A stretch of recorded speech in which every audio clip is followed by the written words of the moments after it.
Hello, beautiful family. My name is Haley Friend Wilson, and I am a somatic sexuality coach, an embodiment guide, and a holistic health coach. And I am here to share with you today about healing. So, this video is for anybody who is on the healing journey or who is skeptical about the word healing in general. I'm going to be deconstructing what that word means to me after my 20-year healing journey, and also some different tools about healing.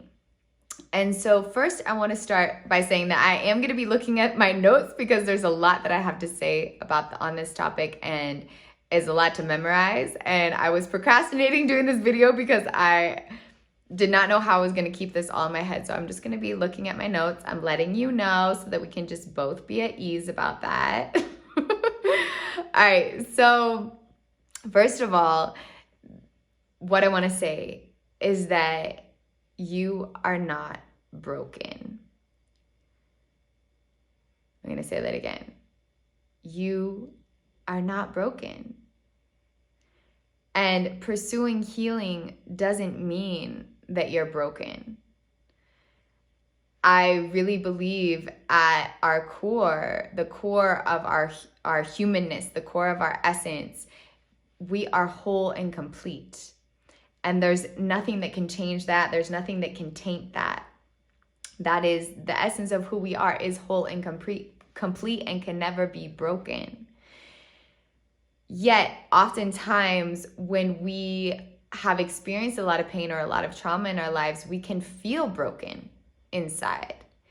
And so to me, I want to give it the analogy of like when you have a cut, for instance, a physical cut that is bleeding, and you're going to want to put ointment on it, you're going to want to put a bandage to stop the bleeding so that your body can heal.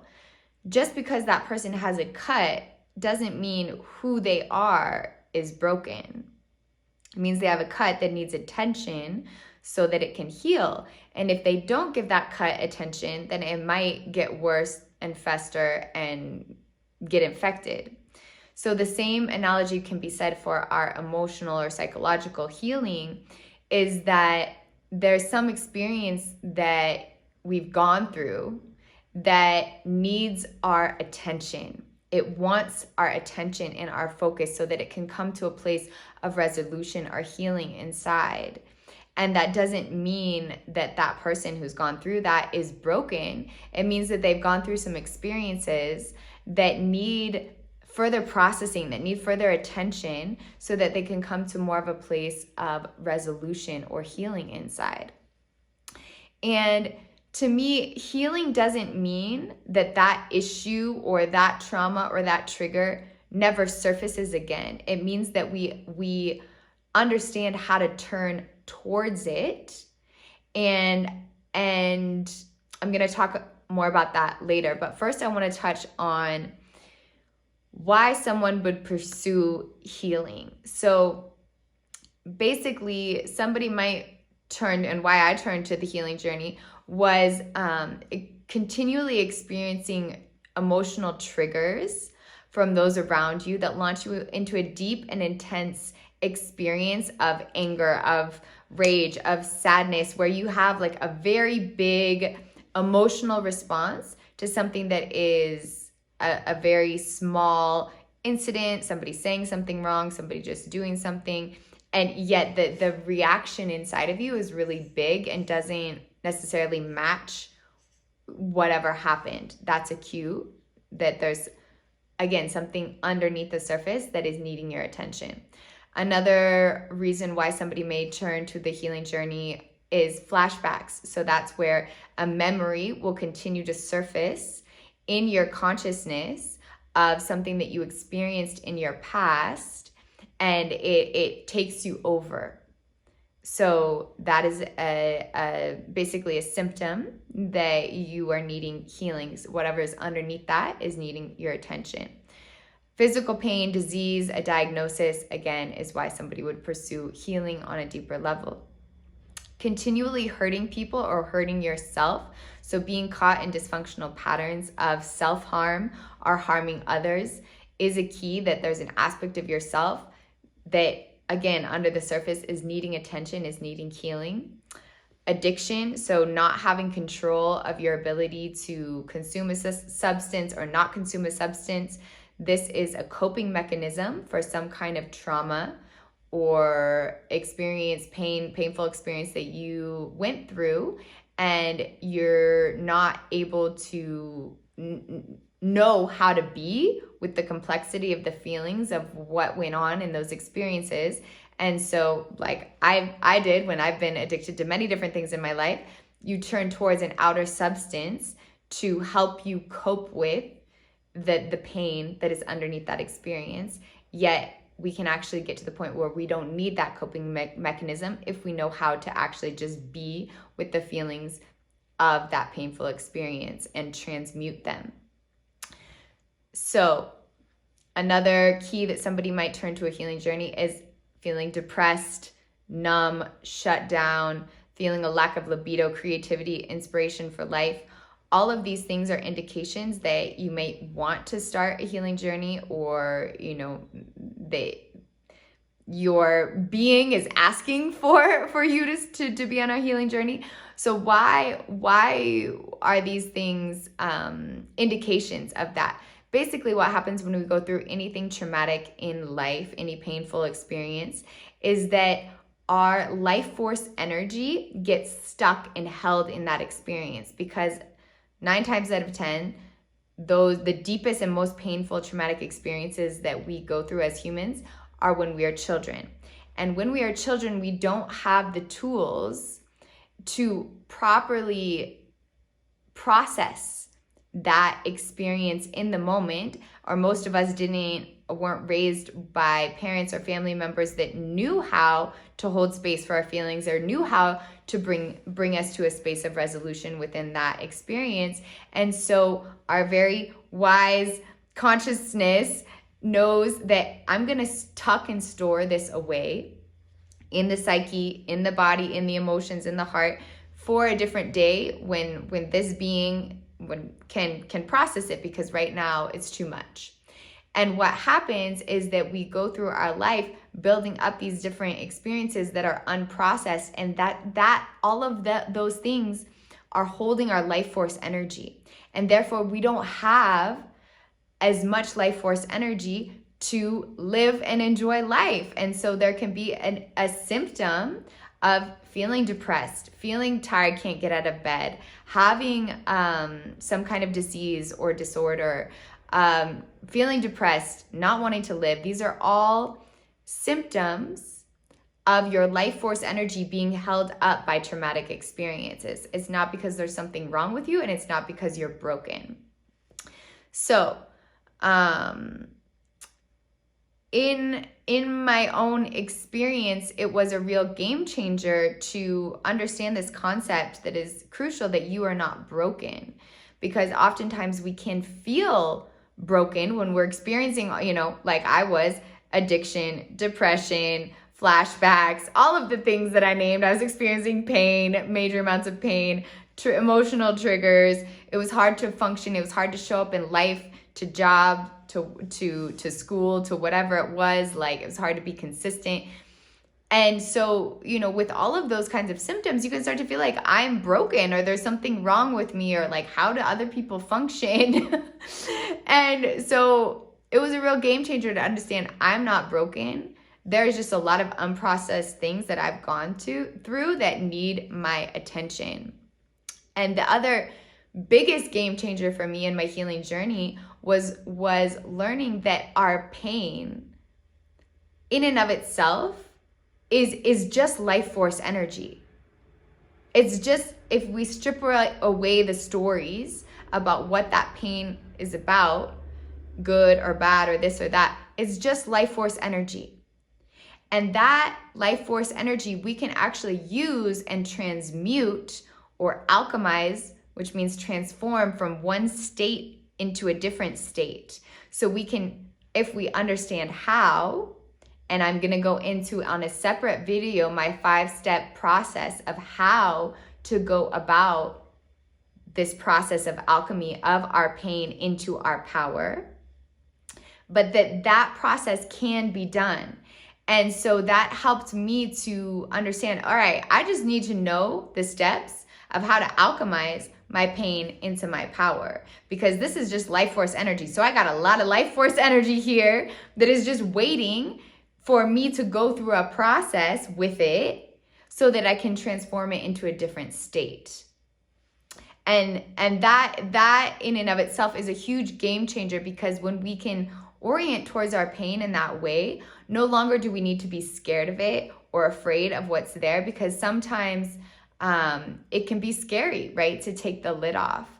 And so I'm just gonna tell you, the first step of the 5-step process is to feel your feelings. This is so crucial, because otherwise we can get into spiritual bypass. So what is spiritual bypass? Spiritual bypass is when this concept of like, everything is meant to be, it's all divine, everything, is for your greatest good, and, everything is just meant to be, and you just need to focus on light and love, and you just need to have forgiveness and gratitude, and it's all going to be okay. So this is where the paradox comes in, because I actually do personally believe, and I don't think you have to believe this, I personally do believe that everything does happen for a reason, and that there is a benevolent force of the universe that is always helping to create things, to create blessings in our life, and that actually everything that we go through in life actually can be a blessing if we know how to approach it, and if we know how to, again, transform our pain into our power. However, and again, I do also believe in moving towards forgiveness and gratitude. Why? Because that feels good inside. It doesn't feel good to carry around anger and hate, and I want to actually enjoy my life. And if I can be in a state of forgiveness and gratitude for life, then I'm going to enjoy my life. However, to actually get to those places, forgiveness and gratitude is the very last step. The first step is actually to acknowledge that whatever you went through was not okay. Like going through somebody abusing you, somebody hitting you, going through sexual violence, experiencing some kind of hate crime because of your gender, because of your race, because of your body size. None of these things are okay or can be justified. It's not okay. It was wrong. It's wrong for somebody to be tortured. It's wrong for someone, again, to be abused or violated or, neglected. There's no justification for that. And it is incredibly important that we acknowledge those things as wrong, as not okay. And the biggest thing that I've learned that in my healing journey is that misdirected anger gets turned inward as self-hatred. I'm going to say that again. Misdirected anger gets turned inward as self-hatred. So what that means is when we don't know how to aim and direct our anger where it belongs and to who it belongs, we turn it inward as self-hatred and think there's something wrong with me. It's my fault that this happened. No. It is important that when we're going through our process of healing and the traumatic experiences that we went through, say what that person did, if somebody abused you or violated you or tortured you or whatever went on or neglected you, that was not okay. It's okay to be angry at that person and to direct your anger where it belongs, to that person. That doesn't mean that that person is horrible. Sometimes we can not want to do this if it's like a family member or somebody close to us or that we love. You can still love somebody and that person can still be a good person, and also what they did could be wrong and could warrant your anger. And oftentimes children will not want to do this, will downplay, or just people in general will downplay what they've gone through as a coping mechanism to just move forward and say, oh, it wasn't really that bad. It's actually important to acknowledge that it was bad and to feel the feelings behind it. And then there's other steps in the process, but again, I'm trying to make shorter videos, so that's a different video that I will do next. But for now, that's the first step. And so why would you want to go forward on a healing journey? So going through the 5-step process that I will outline, for me personally, has liberated huge amounts of energy within me that I have been able to direct towards my dance career, towards my cultivating of my passions, my hobbies, my relationships, my sexual energy and vitality, and healing my body. So much energy has been liberated through going through this 5-step process. And it also helped me overcome addiction. I used to be addicted to drugs, alcohol, and now I'm not. Now I'm sober.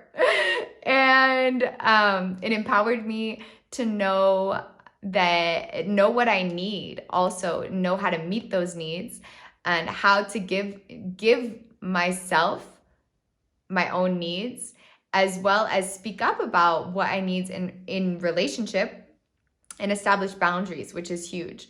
And so healing for me doesn't mean that I'm completely over whatever issues I've had in my life and that I never have pain, I don't have pain. It means that I know how to turn towards the pain. So I know how to listen. I know how to give myself what I need. I know how to that actually this pain is there to serve me in a way to help me deepen my connection with myself and to learn very important things. And again, I will go deeper into that in the 5-step process. And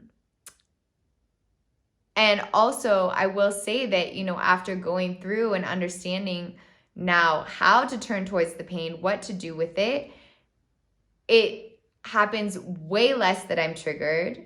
It happens when I am triggered, it doesn't swallow me up into like it used to be. Sometimes I would be, depressed for weeks, or, if I'd had a flashback, it just really affected me for a long period of time. I don't have flashbacks anymore. And even if they did surface, I feel like I would know how to handle it. And I'm able to move through those challenges in a much quicker and more graceful way, and they don't take so much of my energy to actually process. And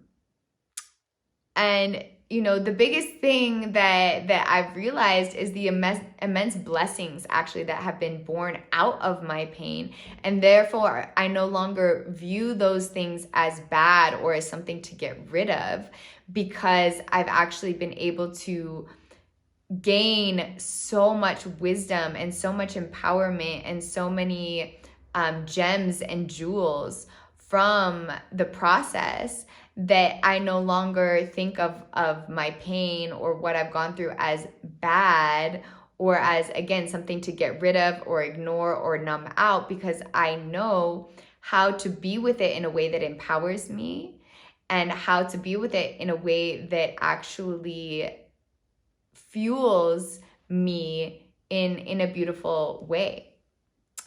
And so if you're on the healing journey and you're feeling overwhelmed, just know it does get easier. It really does. Sometimes, a lot of times in the beginning, it's very intense. I know it was for me. It was very intense for many, many years. And I just stayed the course. I just stayed the course and used holistic healing methods that, again, I'm going to be giving you all that I have to give on this channel, from the holistic healing. So that means, gut health, mental health, meditation, all of that stuff, diet, nutrition, it's all important, as well as the somatic aspect, moving the body, how to really tune in, listen to the body, be with the body, creative expression, tools for creative expression, and sexual reclamation, sexual sovereignty, sexual healing, cultivating our sexual energy. All of these things have been how I personally have found healing, and that I will be sharing about on this channel, because my whole thing is to get you to embody your aliveness, to embody your full vitality, to embody your full sexuality, to embody your full creativity. Because for me, that's what I realized when I was, in my darkest and deepest moments, is like, all right, everything that I've gone through is just neutral life force energy, what do I want?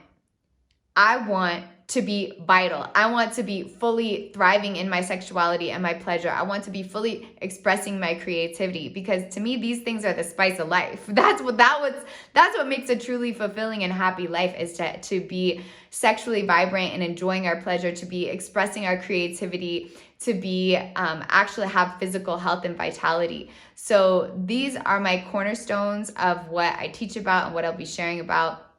And you can get there too, my love. You can get there too. And, if you are scared, the thing that I just want to end with is that if you are scared of starting your healing journey because you're like, man, if I pop the lid, if I pop the lid on everything that I've gone through and really like feel the feelings and look at what's there and be with it, like it might swallow me up. And what I want to say to that is that I'm just going to give it to you straight. You can hold those things at bay only for so long. And I truly believe and have seen that if we don't actually turn towards our pain and the things that we're trying to repress, eventually your pain is going to find you. And it's going to find you in the form of some huge health crisis, or some very messy, super painful breakup, or some, what do they call it? Like midlife crisis, right? Like, or some big crisis, right? Will happen, because I believe that it is just part of the human journey for all of us to turn towards our pain and understand what does it look like to take that pain, to learn from it, to grow from it, and to use it towards my power. And it will keep running and trying to chase you and find you until you go through that process. And so it's going to be way smoother and way better to go through that process in a conscious way now than to continue the addictive behaviors, to continue turning away from it, to continue to not take the time to do your inner emotional healing work. It is way more worth it to do that now than to wait, because it's so much better on the other side. I hope this video has served you.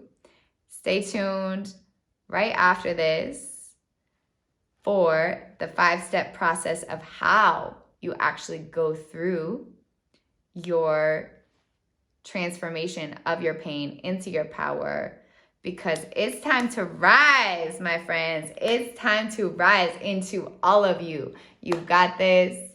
I love you.